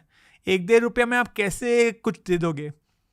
तो बहुत बहुत बहुत बड़ा प्रॉब्लम है. क्लीन, प्रॉपर क्लीन फूड बहुत ज़्यादा बड़ा प्रॉब्लम है. आपका ये कैंपेन है लेबल पड़ेगा इंडिया, इसके बारे में हमने भी बात करी है शो पर. अच्छा. 1-2 बार आपको शाउट आउट दिया है. Oh thank you. बहुत पावरफुल कैंपेन है कि बेसिकली आप लोग ये कह रहे हो कि यार जो भी आप पैकेट से खा रहे हो उसके बारे में पहले बस जानो कि आप बॉडी में क्या डाल रहे हो. हाँ यही है. और मेरे ख्याल से ये बेसिक मैसेज ना भारत तक पहुंच चुकी है और भी पहुंचेगी. हाँ. आपकी अगली समस्या यही है जो आपने अब कहा कि जो ऑर्गेनिक फूड भी है, फ्रूट, वेजिटेबल, फल, सब्जियां, इनको आपको टैकल करना है. हाँ आई थिंक धीरे धीरे होगा. अभी मैं ज़्यादातर पैकेज फूड में करूँगा, तो अभी मैं लेबल पड़ेगा इंडिया कर रहा हूँ. फिर मैं नेक्स्ट होगा कि वो प्रोडक्ट जैसे सोर्स कहाँ से हुआ. अगर वो मैदा भी है तो वो मैदा कहाँ से आया, या वो अगर कुछ डाल रहे हैं, फ्रूट्स भी डाल रहे हैं पैकेज फूड में, तो वो कहाँ से सोर्स कर रहे हैं. Okay. वो एक नेक्स्ट चीज़ होगा. बट हाँ, आप फोकस करो पैकेज फूड पर. ज़्यादा पैकेज फूड पे है, क्योंकि पैकेज फूड थोड़ा और सेंट्रलाइज्ड है. There are 10-15-20 companies which are controlling it. Fruits, vegetables decentralised है. There are thousands and thousands of people controlling it. तो उसको टैकल करना बहुत मुश्किल है. आप अगर फीजिबिलिटी से सोचो, it is too difficult to solve fruits and vegetables. में हर एक फार्मर को जाके मॉनिटर नहीं कर सकता हूँ. तो वो एक चैलेंज है. तो आई थिंक पैकेज्ड फूड्स, अगर आप 10 बड़े कंपनीज को डरा दो, आपका बहुत बड़ा प्रॉब्लम सॉल्व हो सकती है. अगर आप 10 बड़े कंपनीज को एक लिस्ट आउट करो, सबसे ज़्यादा मार्केट कैप किसकी है, और वही 10 कंपनी में अकाउंटेबिलिटी भी लाओ, उनको बोलो कि नहीं हम नहीं डरेंगे आपसे, तो काफ़ी चेंज आ सकती है और आ भी रही है. आपने डराया है. वहाँ जो बड़े बड़े कॉलेज के MBAs बैठे हैं, हाँ, आपको लगता है वो खुद की जॉब छोड़ेंगे शर्मिंदा होकर? कुछ लोग, लेकिन अगेन एक आपको एक रीजनेबल एंड तक फाइनेंशियली थोड़ा एटलीस्ट सिक्योर होना होगा. मैं भी MBA किया हूँ बड़े से मतलब यूनिवर्सिटी में, और मैं भी जॉब किया हूँ, और एक मुझे एक कंफर्ट मिली. ऑल्दो मैं 2 ही साल जॉब किया था वो, लेकिन एक मेरे back of the mind comfort था कि मैं जॉब्स कर सकता हूँ. फिर मैं छोड़ा. तो आई फील लाइक लोग इमीडिएटली डे 1 में नहीं छोड़ेंगे, लेकिन इवेंचुअली अगर थोड़ा वो कंफर्ट में हो जाए तब वो छोड़ सकते हैं. इनफैक्ट मुझे बहुत school students already reach out करते हैं कि अब हम एज अ कोर्स में हम फूड टेक्नोलॉजी हम ऑप्ट करेंगे आपका वीडियोस देखने के बाद. तो आई फील कि लोग ये एज अ करियर चॉइस भी और लेंगे. एंड मैं एक थोड़ा फिलोसफिकल यहाँ जब बोलूँगा, अभी तक लोग क्या करते हैं, they focus on climbing the ladder of success, but they don't look at where is the ladder leaning towards. They are just climbing the ladder, but is the ladder of success leaning towards the right or the wrong? आप Nestle या Cadbury का CEO तो बन जाओगे, लेकिन क्या आप world में ज़्यादा वैल्यू ऐड कर रहे हो या आप ज़्यादा नेगेटिव कर रहे हो? मतलब जीवन का इम्पैक्ट रहता है, किसी के भी जीवन का. हाँ, आप पैसे कमा रहे हो, आप करियर में आगे बढ़ रहे हो, पर खुद के जीवन में आप क्या कर रहे हो दुनिया के लिए. हाँ, मतलब आपका क्या इम्पैक्ट रहता है संसार में. हाँ, आप यही कह रहे हो. हाँ. तो आई थिंक वो अब बहुत लोग सोचेंगे. अभी आप कोई भी जॉब्स में जाओ, सब लोग का ये प्रायोरिटी होता है कि सबसे हाईएस्ट पे पैकेज वाला ऑफर मुझे मिले. आप कोई DO में जाओ, आप कोई भी कॉलेज में जाओ, सबसे ज़्यादा वही फोकस होता है. आई फील कि थोड़ा बहुत कॉन्शियस कैपिटलिज्म वाला चीज़ आ जाएगी कि हाँ, मुझे सबसे ज़्यादा पे चाहिए, बट साथ साथ में मुझे ये भी फैक्टर इन करना है कि क्या ये कंपनी नेट ज़्यादा वैल्यू ऐड कर रही है, ज़्यादा नुकसान कर रही है. ठीक है, 100% क्लीन कंपनी होती नहीं है, हर एक कंपनी में कुछ ना कुछ होता है जो वो कर रहे हैं, लेकिन बाय एंड लार्ज अगर 9 पॉजिटिव है और 1 नेगेटिव है तो ठीक है. दुनिया के जितने भी अमीर देश होते हैं, हाँ, ऑस्ट्रेलिया, स्कैंडिनेवियन कंट्रीज, मुझे अमेरिका को भी इस ब्रैकेट में डालना है, पर मैं नहीं डालूंगा. हाँ, क्योंकि मैं पैकेज फूड के बारे में कह रहा हूँ. मैंने अक्सर देखा है कि ये जो अमीर देश होते हैं वहाँ कम पैकेज खाना खाया जाता है, वो ज़्यादा ऑर्गेनिक खाने पर फोकस करते हैं, स्पेशली ऑस्ट्रेलिया, स्कैंडिनेविया, ये 2 एरियाज में. आप सहमत हो? You disagree? I don't know if I fully agree, specially not in compare to India. I think India में रिलेटिवली कम खाते हैं packaged food. I think difference ये है कि यूरोप और स्कैंडिनेवियन कंट्रीज और ऑस्ट्रेलिया में पैकेज्ड फूड थोड़ा क्लीनर है क्योंकि रेगुलेशन स्ट्रॉन्गर है. इंडिया में इनफैक्ट बिकॉज हमारे लेबर थोड़ा चीपर है, तो हमारे घर में often specially upper middle class and above के पास स्टाफ भी होती है, तो वो कुक्स को हायर कर सकते हैं अपना खाना बनाने के लिए, तो वो पैकेज फूड रिलेटिवली बेसिस पे कम खाते हैं. फॉरेन कंट्रीज़ यूरोप और ऑस्ट्रेलिया में तो उतना प्रिविलेजेस नहीं होता वैसा, तो वो खुद बनाना पड़ता है, तो वो पैकेज फूड ज़्यादा खाते हैं. डिफरेंस ये है कि यूरोप में रेगुलेशन बहुत स्ट्रॉन्ग है, कंज्यूमर अवेयरनेस भी बहुत स्ट्रॉन्ग है, इसीलिए उनका पैकेज फूड भी बहुत क्लीनर है. For example Nestle Cerelac India में एडेड शुगर डालती है और यूरोप में एडेड शुगर नहीं डालती है. अमेरिका में भी काफ़ी ख़राब अवस्था है. अमेरिका में पैकेज फूड भी बहुत खाते हैं और उनका भी बहुत क्वालिटी भी ख़राब है, बट यूरोप में आई थिंक क्वालिटी बेटर है. ये जो FSSAI का छापा होता है, इसका मतलब क्या है? FSSAI क्या है? FSSAI एक तो is a food safety body. Safety और हेल्थ 2 अलग चीज़ है. लोग मुझे बोलते रहते हैं is Coca Cola safe? Coca Cola is safe, it is not healthy. लोग कंफ्यूज करते हैं. FSSAI का खाली एक जॉब है कि आपको जो खा रहे हो वो सेफ है आपके लिए, मतलब कि वो आपको इमीडिएटली खा के आपको कुछ होगा नहीं. लेकिन अगर आप 10 साल कंसेक्यूटिवली वो खाओगे फिर आप बीमार होगे, वो FSSAI का रिस्पॉन्सिबिलिटी नहीं है.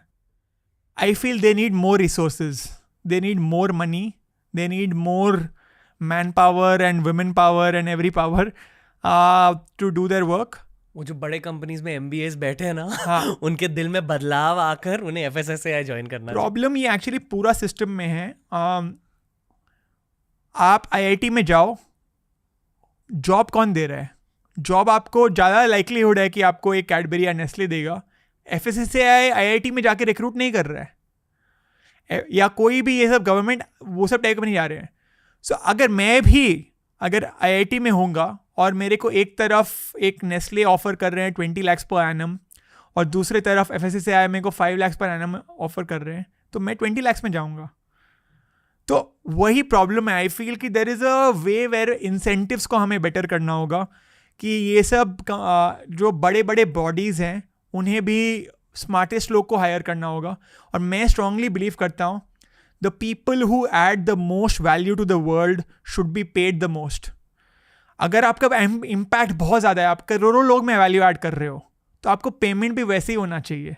तो लोग बोलते हैं पॉलिटिशियंस को कम पैसा मिलना चाहिए. नहीं, मेरे हिसाब से पॉलिटिशियन को ज़्यादा पैसा मिलना चाहिए ताकि उनका incentives to do illegal things reduce and you attract top talent. आप IIT IIM और स्मार्टेस्ट लोग को हायर करो. कितने सारे पॉडकास्ट देखे मैंने इस पॉडकास्ट की शुरुआत से पहले. मुझे लगा कि we should go to the root of the problem and ask the questions from there. That's what I had prepped, और वो हमने करने की कोशिश करी है. पर रूट तक पहुंच कर भी आप बेसिकली ये कह रहे हो कि ये प्रॉब्लम बहुत अनसॉल्वेबल है. It is very very difficult. Again you can, आप किसी के भी शूज़ में डालो, अपने आप को एक CEO के शूज़ में डालो. आपका एम क्या है? प्रॉफिटेबिलिटी. अगर आप प्रॉफिट नहीं दिखाओगे आपको निकाल देंगे कंपनी से. तो आपको अपना आंसर करना होगा अपने शेयर होल्डर्स को और आपके बॉस को. आप कोई फार्मर को उस पर जाओ तो फार्मर को भी क्या है, अपने यील्ड को मैक्सिमाइज़ करना है. उसको कैसे मैक्सिमाइज़ कर सकता हूँ? अगर मैं पेस्टिसाइड सब डालूँ. तो आप कोई भी एक इंडिविजुअल स्टेक होल्डर को जाओगे, उसका इंसेंटिव्स है कि अपने आप को वो करना. तो वो अनलेस कि एक पूरा इकोसिस्टम में धीरे धीरे बदलाव ना आए, बहुत मुश्किल है सॉल्व करना. जिस तरह से FSSAI का एक सेफ्टी छापा होता है, वैसे एक FP का छापा होना चाहिए. मैं मजाक नहीं कर रहा हूँ. कितने सारे लोग ने बोला है कि एक अपना सर्टिफिकेशन चालू करो, फूड फार्मर वेरीफाइड. वही, और ये एक बिजनेस मॉडल भी है. हाँ, अगेन आप जैसे मैं बोला कॉन्शियस कैपिटलिज्म, तो ये एक मॉनेटरी स्कोप भी है इसमें कि आप लोगो लगाओगे तो आप एक X%, like 0.1% of your net sales for example, if you can give me और समथिंग. वाओ. तो 0.1% भी अगर आप 1000 कंपनी से लोगे तो काफ़ी हो सकता है. तो वैसे करके भी लोग मेरे को बोल रहे हैं कि कुछ एक फॉर्म करो फूड फार्मर वेरीफाइड, क्योंकि मैं आपको ट्रस्ट करता हूँ. और अगर मैं एक लैब में टेस्ट कराऊँ प्रोडक्ट्स को, तो वो ये सब आइडियाज़ हैं ऑनेस्टली कि बहुत ज़्यादा कुछ हो रहा है. मैं अकेला काम करता हूँ. मैं क्या चीज़ को हाँ बोलूँ, क्या चीज़ को मना करूँ. और मैं अभी तक मोनेटाइज भी नहीं किया हूँ, तो मुझे हायर करने के लिए भी उतना लाइक वो मॉनेटरी कि मैं किसी और को इतना मनी दे पाऊँ. तो वो एक पूरा मेरे लिए भी एक पर्सनल इशू है. और मुझे बहुत ज़्यादा कुछ चल रहा है अभी मेरी लाइफ में. आपको एक अमीर और एक्सपीरियंस्ड को फाउंडर की ज़रूरत है. हाँ, एक्सपीरियंस तो डेफिनेटली, अमीर हो ना हो, बट हाँ मतलब डेफिनेटली एक्सपीरियंस तो डेफिनेटली. आई थिंक अमीर होना उनके लिए ज़रूरी होगा. हाँ, कि थोड़े देर के लिए वो सैक्रिफाइस कर पाएँ गैस इनकम. आपने कुछ ही देर पहले कहा कि अमेरिका में और भारत में बेबी फूड में भी चीनी डाली जाती है, एक्स्ट्रा शुगर. तो आप बचपन से एज अ बेबी थोड़ा चीनी से एडिक्ट हो जाते हो. एंड जो आप पहले 2 साल में जो खाते हो, वो लॉन्ग रन में आपका डाइट्स, टेस्ट एंड प्रेफरेंसेस को शेप करता है. मतलब अगर बचपन में चीनी ज़्यादा खाई है आपने, आपका स्वीट टूथ हो जाता है. एग्जैक्टली. तो कहते हैं कि मुझे मीठा चाहिए ही रहता है मील के बाद. एग्जैक्टली. तो वो ज़्यादा लाइकलीहुड बढ़ जाता है. And in fact it is linked also if you have added sugar. जब आप पहले 2 साल में, तो डायबिटीज़, ओबेसिटी, बहुत सारे चीज़ से लिंक्ड है. और on the opposite side, breast milk is the opposite. It is linked to improving immunity, like reducing the risk of certain illnesses and things like that. So that is from the infant side से. तो बच्चे को ही उन लोग try करते हैं. मैं बच्चे को तो छोड़ दो यार. अब बच्चे को भी प्रायोरिटाइज नहीं कर रहे हो, आप प्रॉफिट्स को प्रायोरिटाइज कर रहे हो, तो वो चालू रहता है वहीं से. यहाँ थिंकिंग एक्चुअली क्या है कि बेबी फूड में भी चीनी मिलाई जाती है. इज इट कि वो अपने फ्यूचर कस्टमर्स को डेवलप कर रहे हैं? तो good question. I think it's mainly कि बेबीज़ के लिए भी अगर आप 2 प्रोडक्ट दोगे, उनके एक में चीनी है, एक में चीनी नहीं है, तो वो चीनी वाले ज़्यादा खाएंगे. सो उनका सेल्स बढ़ेगा. अगर वो ज़्यादा लाइकलीहुड है वो baby to have the Cerelac, तो पेरेंट्स भी लगेंगे चलो यार सेरेलैक ही खरीद लेते हैं. क्योंकि पेरेंट्स को बेसिकली टेंशन नहीं चाहिए बच्चे के खाने को लेकर. हाँ, और इतना कौन, मतलब टू बी वेरी ऑनेस्ट, इतना कौन दिमाग लगाता है कि अच्छा उसमें क्या है. और इतने बड़ा कंपनी बेच रहे हैं तो उनको भी लगता है ना, पेरेंट्स को लगता है अरे नेस्ले इतना बड़ा रेप्यूटेड कंपनी बेच रहा है तो अच्छा ही होगा. उन्हें ये रियलाइज़ नहीं कर रहा है कि वही सेम कंपनी है जो मैगी बनाता है. Okay, moving on. ये जो मान लो प्री टीन फेज होता है, हाँ, which for me is age 7 to 12. या वहाँ कोल्ड ड्रिंक्स स्टार्ट होता है अक्सर. या cold drinks is a very big part. I think even the category like Bournvita and that category is very very big in that age. और बहुत snaking items भी, I think ketchup, mayonnaise, ये सब भी बहुत कॉमन हो जाता है ये एज ग्रुप में. लोग स्कूल टिफिन में, इनमें क्या बुराई होती है? Like ketchup again sugar, too much sugar. इतना केचप में ऑलमोस्ट 1 टीस्पून चीनी होता है. तो too much sugar and without counting, without like लोग चाय में बहुत सोचते हैं चाय विजिबल शुगर होता है, ये इनविजिबल शुगर है, ये पहले से मिलाया हुआ है. तो वो सेम जगह मेयोनीज में बहुत फैट होता है. सो that is the challenges. And obviously जैसे मैं बात किया बॉर्नवीटा उस सब में तो इशू है ही कि आप सुबह सुबह खाली पेट पी रहे हो, शुगर स्पाइक ज़्यादा होगा. तो ये होता है. और लोग अगेन 7 to 12 ईयर्स के एज ग्रुप में लोग सेलिब्रिटीज़ को बहुत फॉलो करते हैं, तो उनके एक सब स्पोर्ट्स देखने लग जाते हैं थोड़ा बहुत. तो जो क्रिकेटर बेच रहा है वही वो फॉलो करेंगे, जो स्पोर्ट्समैन बेच रहा है वही वो खाएंगे. और हम unfortunately many of our sportsman also not selling the right things, but that is a challenge. And एक और चीज़ मैं बोलूँगा, कंपनीज़, मैं मार्केटिंग में बहुत काम किया हूँ. कंपनीज़ क्या है, वो आपके इनसिक्योरिटी पर वो फोकस करते हैं. तो बच्चे का 7 to 12 ईयर्स आप बोले, उसका सबसे बड़ा गोल क्या है? एक है इनसिक्योरिटी से आती है हाइट. हर एक 7 to 12 ईयर्स को लंबा बनना है, क्योंकि वो क्लास में थोड़ा और कॉन्फिडेंस मिलता है, उनको और इम्पोर्टेंस मिलती है. तो इसीलिए अब वो कंपनीज अपने आप को बोलते हैं स्ट्रॉन्गर, टॉलर, शार्पर. तो आप हर एक प्रोडक्ट को देखोगे वो कैटेगरी में हमेशा हाइट दिखाएंगे. तो यही सबसे बड़ा चैलेंज है कि हमेशा कंपनीज आपके इनसिक्योरिटी पे फोकस करते हैं, बच्चे के इनसिक्योरिटी पे. एंड पेरेंट्स को भी लगता है अरे मेरा बच्चा लंबा बन जाएगा. उनको ये नहीं पता कि हाइट सबसे ज़्यादा जेनेटिक्स से होती है. एंड वही वो फोकस करते हैं. सर्वे करेंगे, 1 लाख कस्टमर के सर्वे करेंगे, 1 लाख बच्चों के, और पूछेंगे कि आपको सबसे ज़्यादा क्या मन है, लाइक आपका सबसे बड़ा गोल क्या है. तो अगर सबसे ज़्यादा बच्चे लोग बोलेंगे मेरा गोल है सबसे ज़्यादा कि मेरे को लंबा बनना है, what I like the most, तो वो अपने ऐड में वही लिखेंगे. वो बूढ़े लोग के साथ भी वही फोकस करेंगे, आपको क्या चाहिए. अगर सपोज बूढ़े लोग बोलेंगे मेरे को इम्यूनिटी चाहिए, अपने फ्रंट पैकेज में लिख देंगे इम्यूनिटी. जो कस्टमर को सुनना है वही वो लिख देंगे. अगर 20-30 वाले एज ग्रुप को क्या चाहिए, प्रोटीन, लिख देंगे प्रोटीन. क्या है उसमें किसी को नहीं पता. आपके कहने से ये बदलेगा? थोड़ा बदलेगा, बदल रहा है. तो जैसे आप जानते हो बॉर्नवीटा ने अपना चीनी कम किया, मैगी केचप ने अपना चीनी कम किया, लेज अपने पाम ऑयल अब बदलने की कोशिश कर रहे हैं. गवर्नमेंट ने बॉर्नवीटा को बोल दिया हेल्थ ड्रिंक नहीं बुला सकते हो. इतने सारे कुछ लॉज आ रहे हैं अब मिसलीडिंग एडवर्टीजमेंट्स को चेंज करने के लिए. कुछ कंपनी अपने मार्केटिंग सुधार रहे हैं कि वो पहले बोलते थे बहुत कुछ बोलते थे बढ़ा चढ़ा के, अब थोड़ा कम बोल रहे हैं. तो आई फील बदलेगा. और खाली मेरे बोलने से नहीं, अगर लाखों करोड़ों लोग साथ जुड़ जाएं और वो लेबल पढ़ने लग जाएं और जान लें कि वो प्रोडक्ट क्या खा रहे हैं, तो आई फील काफ़ी कुछ बदलेगा. क्योंकि तब कब कंपनीज क्या करेंगे, वो तो चेकमेट हो गए. अगर लोग को पता चल गया कि वो क्या खा रहे हैं तो वो वैसे नहीं बेच पाएंगे, वो नहीं बोल पाएंगे वो आपको लंबा कर रहे हैं. तो आई थिंक थोड़ा तो बदलेगा और बदल रहा भी है. और एक चीज़ मैं आपको और बोलूँगा, कोई कंपनी का एग्जिस्टिंग प्रोडक्ट बदलना काफ़ी मुश्किल है, लेकिन मैं एक चीज़ गारंटी से बोल सकता हूँ, अगर ये कोई कंपनी अब नया प्रोडक्ट बनाएंगे ना, तब वो 100 बार सोचेंगे कि क्या कोई मेरा वीडियो नहीं बना सकते मेरे ऊपर, और कोई अगर मैं कुछ अब गलत मार्केटिंग किया तो मैं कुछ ये वीडियो वायरल नहीं हो जाए, तो अब मैं नया प्रोडक्ट में एटलीस्ट वो सही करेंगे. Same with startups.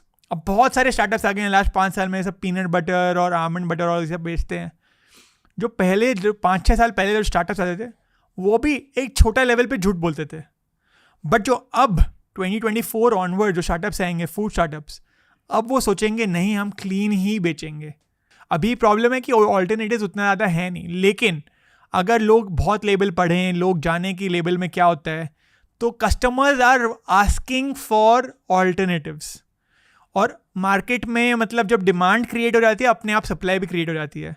तो आई फील अभी आपको लग रहा है कि अरे प्रॉब्लम है, खाली कोई कुछ है, प्रॉब्लम्स खाली है, लेकिन 5 साल में ये नहीं रहेगा. 5 साल में बहुत ऑल्टरनेटिव्स आ जाएंगे, क्योंकि अब सब कंपनी चालू करेंगे.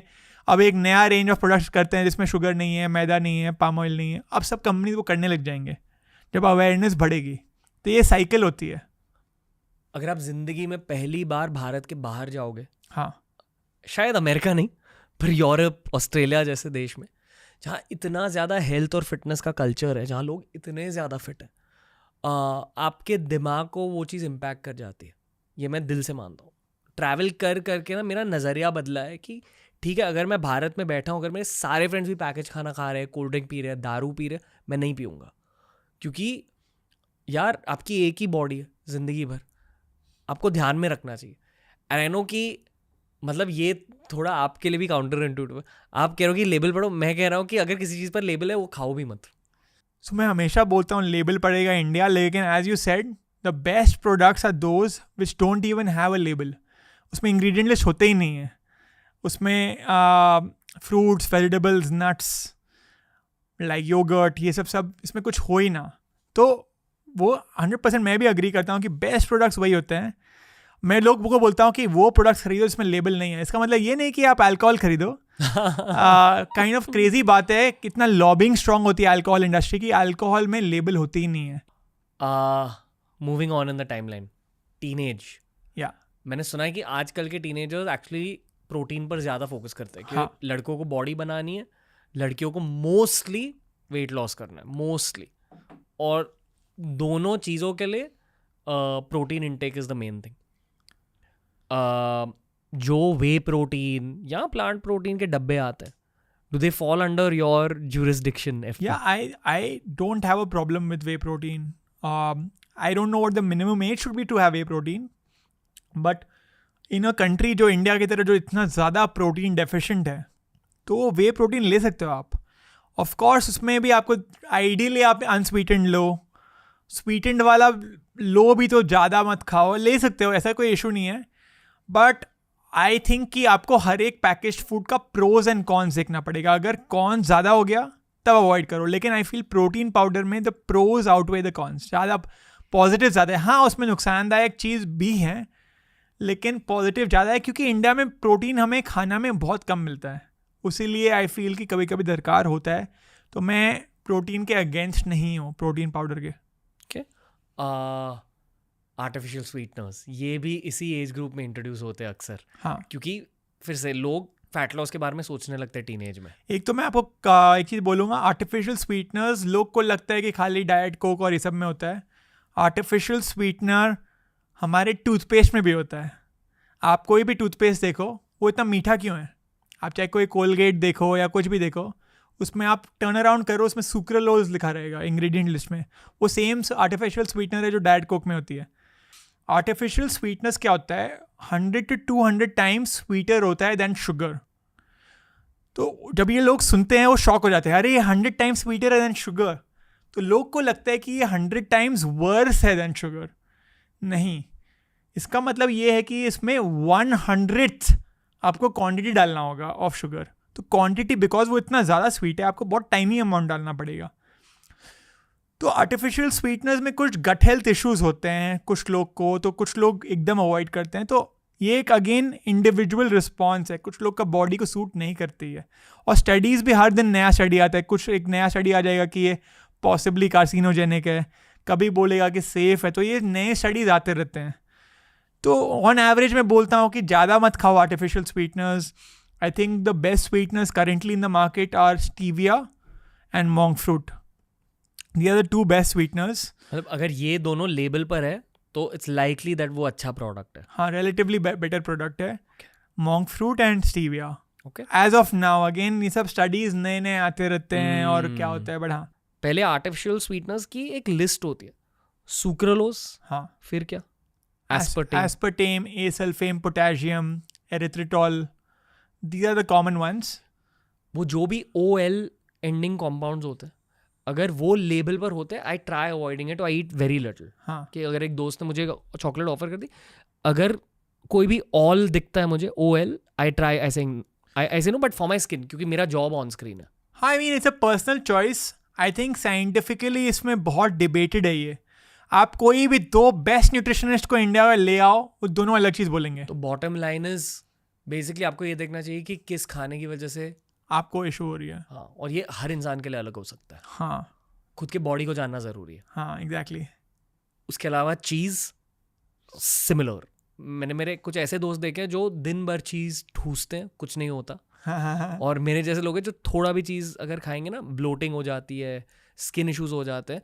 और ये एक एज के बाद होने लगा मेरे साथ, लाइक समवेयर माय 20s ही होने लगा। हाँ, पहले नहीं होता, बचपन में बिल्कुल नहीं होता था। बट क्या करें? But the good part is आप अवेयर हो, वो अवेयरनेस लाना और वो एकदम माइंडफुल होना। अगर मेरे फॉर एग्जांपल मुझे भी कभी कुछ इशू होती है, वो रियलाइज़ करना कि क्या कारण की इशू हुई, वो मुश्किल होती है ट्रैक करना, लेकिन आप ट्रैक कर पा रहे हो। तो वो ट्रैक करना कुछ लोग कर पाते हैं, कुछ लोग को थोड़ा डिफ़िकल्टी होती है। अगेन आप बोले ना फूड डायरी और ये सब एक्चुअली इम्प्लीमेंट करना बहुत मुश्किल है कि 5 साल आप हर दिन डायरी मेंटेन करो, वो सब मतलब। तो वही कि some people are very good with awareness and discipline and things like that. It's not उतना easy नहीं है लेकिन. जो हमारे देश का मिडिल क्लास है, चीज़ रिलेटेड कुछ गाइडलाइन है? बहुत लोग हर चीज़ में चीज़ डालते हैं. देखिए यार, चीज़ में अगेन बहुत फैट है, हाई सैचुरेटेड फैट, तो वो एक प्रॉब्लम हो सकती है. ऐसे मतलब चीज़ टू सम एक्सटेंट उसमें प्रोटीन भी मिलती है. Once again, Indians are very protein deficient, so in that sense, it's a good thing. But once again, you have to eat it in moderation because it's also high in fat. Calories बहुत high होते हैं. तो आप अगर ज़्यादा चीज़ खा लोगे तो आप बहुत जल्दी अपने कैलोरी इंटेक को फुलफिल कर लेंगे without any other source of nutrients. So you have to be mindful and this थोड़ा मॉडरेशन में. ओके. और final section which is adulthood mistakes. I think कि काफ़ी सारी चीज़ें कवर हो चुकी हैं. हाँ. शायद सिर्फ अल्कोहल की बातें बची हैं. शराब, राइट, कॉलेज में इंट्रोड्यूस हो जाता है. सिगरेट्स के बारे में बात करना कॉलेज में हम लोग के एज ग्रुप में इंट्रोड्यूस होता था. अब जेन ज़ी और बिलो में उन लोग क्लास प्रॉब्ली 6-7 से ही चालू. उन लोग, if I am not wrong, some people class 6-7 में थोड़ा बहुत कोई एक लड़का होगा क्लास में तो चालू कर दिया होगा. प्रॉब्ली क्लास 9-10 में 10-15 लोग चालू कर दिए होंगे. तो आई फील कि वो एज ग्रुप के साथ वो और मेन स्ट्रीम हो जा रहा है. क्लास 9-10 में 100%. आप कोई 15-16 ईयर ओल्ड को पूछो, उनके क्लास में एटलीस्ट 10-15 लोग पीते होंगे आराम से. इफ वो भी मैं कम फिगर शायद से बोल रहा हूँ. और कॉलेज जाते प्रॉब्लम है कि पीयर प्रेशर बहुत है और इसमें कूलनेस फैक्टर भी है कि लोग को लगता है कि कूल है टू ड्रिंक. एंड अगर आप नहीं पी रहे हो तो अनकूल है. और आपके अराउंड अगर सब लोग पी रहे हैं तो वो उतना स्ट्रॉन्ग रहना कि अरे in spite of the fact कि सब लोग और मेरे टुवर्ड्स कर रहे हैं मैं तभी भी नहीं करूँ, वो करना बहुत मुश्किल है. तो पीयर प्रेशर और बियर प्रेशर वो बहुत ज़्यादा होता है. जबकि बाइसेप प्रेशर ज़्यादा होना चाहिए. टीनेजर्स के लिए ये एक एक्सपीरियंस ओरिएंटेड चीज़ है. एक्सपीरियंस क्या होगा मुझे. हाँ. पर अडल्ट लाइफ में अगर आपके 20s में आप कॉन्स्टेंटली पी रहे हो, फिर इवन वंस अ वीक, वो बेसिकली आप यही कर रहे हो कि वीकेंड को अपनी रियलिटी एस्केप कर रहे हो. Exactly, it's reality escape. Also, I think it's just become a habit. I have again, मैं न्यूयॉर्क में रहा हूँ, मैं लंदन में भी रहा हूँ, दुबई में भी रहा हूँ, और मैं even Dubai which is very technically alcohol कम वहाँ बिकती है, बट वहाँ पर भी अगर आप कोई घर जाओगे किसी के सैटरडे संडे या फ्राइडे डिनर पे या कोई पार्टी में, अल्कोहल इज़ अ गिवन. मैं आई डोंट थिंक आज तक कोई पार्टी में गया हूँ लास्ट 10 साल में जहाँ डिफ़ॉल्ट अल्कोहल नहीं था, अनलेस कि वो ओपनली बोल रहे अरे मैं अल्कोहल नहीं रखूँगा और एक वो चॉइस कर रहे हैं. बहुत कम लोग हैं वो. सो द पॉइंट इज़ वो एक बहुत बड़ा वर्ल्ड वाइड कल्चर बन गया है कि अल्कोहल इज़ अ गिवन. आपको अगर आप नहीं पीते हो आपको एक्सप्लेन करना पड़ता है वो मैं नहीं पीता हूँ सॉरी. तो वो चेंज करने के लिए एक पूरा एक अगेन पीयर प्रेशर हमें बनाना पड़ेगा, रिवर्स पीयर प्रेशर कि अल्कोहल इज़ नॉट कूल और लाइक इट इज़, और may be that not drinking alcohol is also cool. कि इट इज़ कोई तुम बोरिंग नहीं बन जा रहे हो या तुम कोई एक स्टूपिड नहीं हो अगर तुम नहीं पी रहे हो. लेकिन बहुत लोग को लगता है क्योंकि वो टीवी शोज़ भी देखते हैं, how I met your mother में देख रहे हैं कि बार में पूरी सेटअप हो रही है, तो वो मूवीज़ में देख रहे हैं कि कुछ अल्कोहल के कनेक्शन में कुछ गाना बन रहा है, तो वो उनको वो कूल लगता है और फिर वो हो जाता है. एटलीस्ट मेरे आसपास मेरे एज के काफ़ी सारे लोग अल्कोहल को छोड़ने लगे हैं. हाँ. But again this is just my reality. मैं मुंबई में रहता हूँ, मेरे आसपास बहुत सारे मीडिया के लोग हैं, जो नॉन मीडिया भी है, मेरे बचपन के दोस्त, they doing well in life, smart है सब. बहुत लोग अल्कोहल को छोड़ रहे हैं, बहुत लोग गांजा को नहीं छोड़ रहे हैं. I think ganja, if I am not wrong, बहुत ज़्यादा मेन स्ट्रीम है. बहुत ज़्यादा मेन स्ट्रीम है. Like you know probably the percentage of India which smoke ganja, I don't know, it may be even more than alcohol. I don't know, मतलब कि I don't know the number. हाँ. And it is insane. Like if you look at the number, उसका कितना बड़ा industry होगा मुझे पता नहीं. In some ways a scary situation as well. To the point कि अगर आप बोलोगे कि ये मत करो तो बोलेंगे ये प्रीची है, ये बोरिंग है, ये ज्ञान देता है बस. ये ना मैंने अमीर से अमीर सर्कल में भी देखा है. मतलब वो भी कर, ये एक्चुअली सारे सर्कल में देखा. मिडिल क्लास भी करते हैं, अमीर भी करते हैं, गरीब भी करते हैं. हाँ. इनफैक्ट अमीरों के सर्कल्स में again I have seen lesser alcohol but I have seen a lot of weed. And once again आप कितना मना कर सकते हो. मतलब आप एक चीज़ मना करोगे फिर आप दूसरा चीज़ हाँ बोल दोगे. आपको लगेगा ना कि आप सेंट नहीं हो. तो आपको लगेगा चलो अब मेरे को 10 चीज़ पे प्रेशर आ रहा है, मैं एक चीज़ मना के तो कहीं तो इंडल्ज करें, चाहे मैं जंक फूड में इंडल्ज करें या मैं अल्कोहल में इंडल्ज करूँ या मैं स्मोकिंग में इंडल्ज करूँ, या तो वही it's like there are too many distractions and you have to give in somewhere, so that is the challenge for any human. माया जाल में मत फंसो, हमारे कहने से कोई छोड़ने नहीं वाला है. हाँ, तो दारू और गांजा को लेकर आप कुछ प्रिकॉशंस देना चाहोगे? आप अपने स्ट्रेस जो है ट्राई करिए कोई और चीज़ में निकालिए. लाइक फॉर एग्जांपल आप बोलते हैं स्पोर्ट्स, तो अगर आप स्ट्रेस तो ट्राई करिए कि आप स्पोर्ट खेलो, तो sports is a great stress buster. So if you can, stress सबके लाइफ में है, मेरे में भी आपके में शायद से होगा, डेफिनेटली होगा. तो अगर आप कोई और आउटलेट ढूंढ लो स्ट्रेस निकालने के लिए, और ट्राई अगेन, आई फील कि we have to make that culture of not drinking cool again. So मैं भी इसमें अगले प्रोजेक्ट लगे ना, लेबल पड़ेगा इंडिया एक प्रोजेक्ट था, अब मैं अगले प्रोजेक्ट होता है सोचूं कि कोई कूल वे में कोई गाना बनाओ, एक कोई फेमस अगर सिंगर को लाओ. सपोज अगर आप कोई बहुत फेमस सिंगर को लाए और वो एक गाना बनाया जो अभी तक यूजुअली बनाते हैं कि दारू दारू दारू, अब उल्टा गाना आ गया, तो हो सकता है एक थोड़ा सा एक कल्चरल शिफ्ट आए.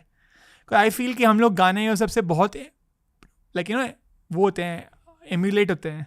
So one again thing which I have read, I don't know the exact line, आप लोग को मना करने ज़्यादा बोलोगे तो उससे वो नहीं होगा. अगर आप लोग को अपने लाइफ में कुछ ऐड करने बोलोगे वो ज़्यादा है. तो अगर आप खाली बोलोगे कि ये मत करो, तो उसका ऑल्टरनेटिव क्या है? तो again if you introduce sports, if you introduce a few other forms of entertainment, वो कम हो सकती है.